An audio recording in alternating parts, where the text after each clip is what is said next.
Sino-sino ba ang pwedeng makapag-apply ng LET? Nung una, ang mga nagtapos ng education, automatic, diretso yung pwede na sila mag-apply ng LET.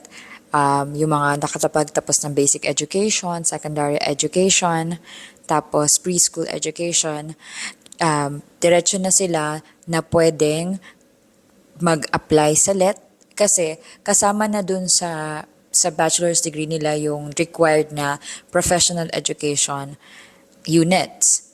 Pero kapag ka ang tinapos mo before are bachelor's degree in arts and sciences, dati kailangan ka pa munang magkaroon ng 18 units ng education, tapos may additional pa palang 10 units in professional education. So sobrang may 24 units ka pa na extra na kailangan kunin. But that rule has already been amended recently. Last March 2024, in a previous video, I actually discussed the amendment.